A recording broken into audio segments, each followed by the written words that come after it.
This presentation was originally given by Darrell Bell, president of Carotek, during the Process Solutions Summit, held September 23rd to 24th, 2015. It was a celebration of Carotek's 50th anniversary, a dedication to founder Addison Bell, who passed away in 2015, as well as a thank you to all of the people who have and will continue to be the reason for Carotek's success. We begin with Darrell speaking about Addison. My brother Addison Bell, who was a real visionary, put together a great company, and we miss him very much. It's interesting, he used to tell me through the years that he founded the company on 3 premises. The first is a sound business. A business that employees could depend on for their welfare. And if you've been here 50 years, I think that's a testament to that premise. The second one was, he said, I want to offer superior service to our customers. And the third one was, hire the best people you can. He told me once, don't ever worry about hiring anyone that's smarter than you. I've been good at that. Because we have 160 employees, 159 of them are smarter than me. I mentioned to you that he was one of our founders. Actually, there were 2. So Addison and his wife Sue started the company in 1965. So as you can see, they started working out of their home for the first 7 years. Addison started the business selling a high-temperature down-therm heater into the textile industry. And during his career, he sold over 300 of them. He held a patent for the heater. He redesigned the coil inside that shell to get higher heat transfer. It was unique in the industry. But the real great idea he came up with was, instead of selling just the heater, he sold the entire package. So you can see that it's skid mounted. You can see it has pumps on it, blowers, the first out annunciator panel, the whole 9 yards. No one else in the industry was doing that. And back in the 1960s, these systems, a small one, sold for about $100,000. So this was a big deal. The lady in the picture is the first employee that Sue and Addison hired, Virginia Angle. She started with the company in 1969 and retired in 1992. Still working out of their house. That was where their first office was. In 1970, we moved into what has become the distributor representative business that we enjoy today. And it's interesting because every time he sold a hot oil heater, he sold 2 Alice Chalmers pumps to go with it. And he sold so many of them that Alice Chalmers came to him one day and said, if you can sell that many pumps just into the textile industry, we'd like to give you the product line for the Carolinas if you'll hire outside and inside salesmen. And he did, and that's what moved us into that business. He was the first company to have pumps on the shelf in the East Coast. And he had them in the basement, built the packages actually in his garage. Then we moved into the first office in 1972. This is about 2 miles from us. It's a road parallel to Sam Newell Road. And he had 6 employees when he first started. In 1975, because we were selling so many Alice Chalmers pumps, they said, open an office in Richmond, put in outside and inside salesmen, and we'll give you the product line there. This was the first time the company branched out into having remote offices. We had 6 employees originally. We've now grown that to 20. If you've done business with us for very long, you've probably heard the story about the Carotek Umbrella. It's something we put together years ago to talk about the structure of the company. And what it really says is that we divisionalized our company by adding new product lines and forming new sales groups. The first one being in 1987. When we picked up the Zurich line, we decided to form a separate valve group with separate outside-inside people for the municipal market and the industrial market. Since then, we've added other great valve companies that surround the Zurich product line. In 1988, we formed the next group in the company called the Instrumentation Group. And this is an interesting story because we started with the Foxborough line, which we have since replaced with the Anderson-Hauser line. But the interesting part of this story is when we heard Foxborough was going from a direct sales force to an independent sales force, we put our name in the hat. We were one of 5 companies vying to get the product line, but the only one that wasn't in the instrument business. The other 4 companies trying to pick up the line were all established instrument companies.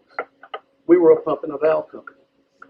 Well, what Foxborough did was they went out in the territory and they talked to their customers and said, who would be a good company to bring on board to sell instruments? And they kept hearing Carotek. And the reason was they were told by people like International Paper and Riegelwood, they have technical outside people, inside support people to carry local inventory and service.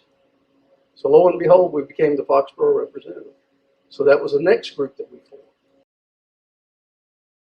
So if you think about it for a moment, we now have valve, instrument, and pump salesmen out selling not only product, but also packages. Because of Addison's culture from coming from the Dow-therm industry selling packages, we were doing that as a company as well. In 1993, we met Ken Grimes, who is still with us as a vice president, and he helped us form the control panel group that we have today, and he attained the ULCSA certification for us. So now under one roof, we could do mechanical and electrical integration and sell the products that we handle, and we could buy those products at pricing that made us very competitive against our competitors out in the marketplace. Our value add business grew to the point where in 1995, we had to build a 25,000 square foot fabrication shop. And if you came up the sidewalk today, it's the building on the left. And then in 1999, we formed another group still, what we call the Steam, Air, and Hydronics Group, primarily around the Armstrong product line that we picked up. They're a wonderful company that manufactures steam and air hydronic products, okay? So there was the birth of the Carotek Umbrella, and this is the very first one. So what we tried to do to depict the structure of the company to our customers was show them how we break down into various divisions. So if you look at the upper part, we talk about the packaging that we do on the manufacturing side, the inventory that we carry, the engineering talent that we had on staff to do the mechanical and electrical integration. And then we had each product group shown from right to left, and you can see that they've changed a lot from what we handle today. So this was in the very early years of the company. But it was interesting because at any given time, a customer could have 3 or 4 Carotek people calling on them at the same time. A pump guy, an instrument guy, a valve guy, and maybe a controls guy. So it was common for purchasing people to put the names of the various people that were calling on them at the top of each of those division blocks. Really helped simplify their life. In 2005, we opened the Knoxville, Tennessee office. And then in 2009, we started to enhance our services and training capabilities. We put in the process training unit, which you're looking at to the left of the screen.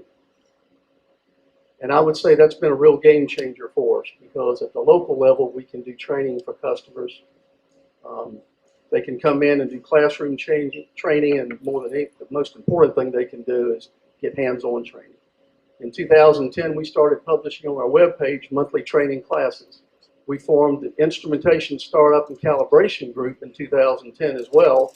We have 2 trailers that we keep in our territory now. We can go out in the field and calibrate up to 2-inch meters up to NAIST traceable certification. And then in 2010, we expanded our mechanical products group with service technicians, startup, and field people that can go out and do that for our customers. And then lastly, in 2011, we opened an office in Atlanta. It's actually in Cartersville, which is northwest of the Atlanta city. And we started out with instrumentation and valve products. So where are we today? We employ 160 excellent personnel, 159 of which are smarter than I. This is a photograph of in May of this year when we raised the 50th anniversary flag. We expect to achieve $100 million in sales this year. That's been our goal for quite a while, so we're getting ready to break through that. We're continually listed in Grant Thornton in the North Carolina top 100 privately owned companies. In 2014, we were ranked number 79. We have not gotten the number for 2015, but I think shortly we'll be in the bottom 50.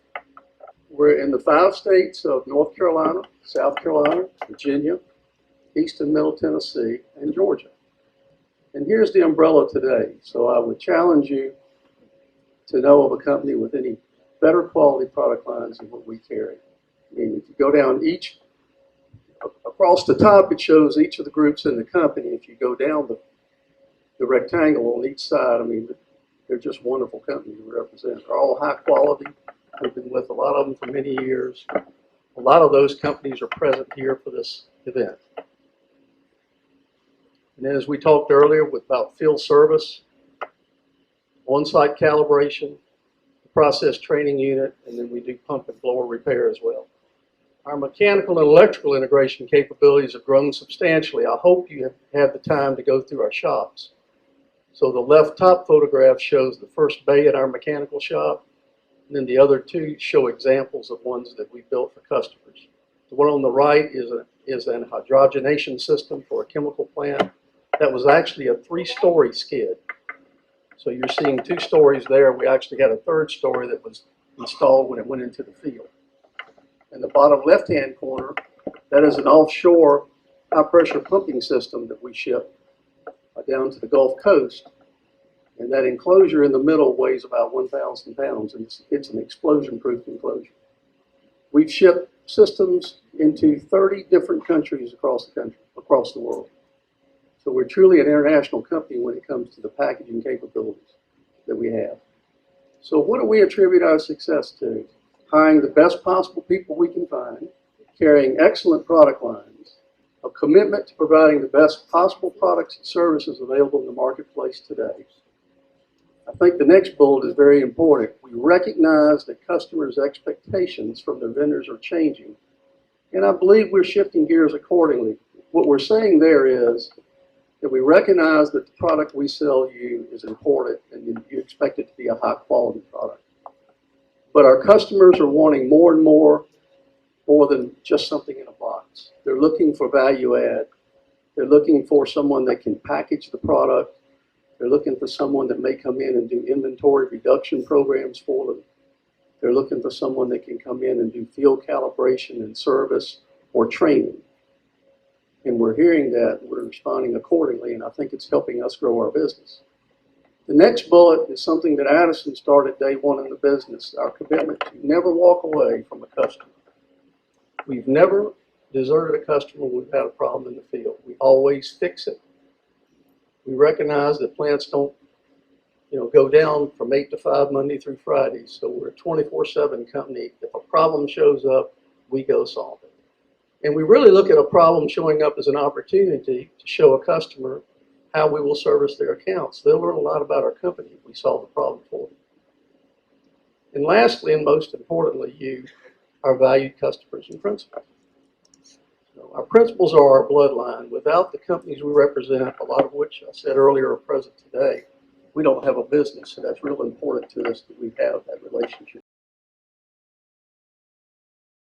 Thank you for your interest in Carotek's history. We look forward to hearing from you.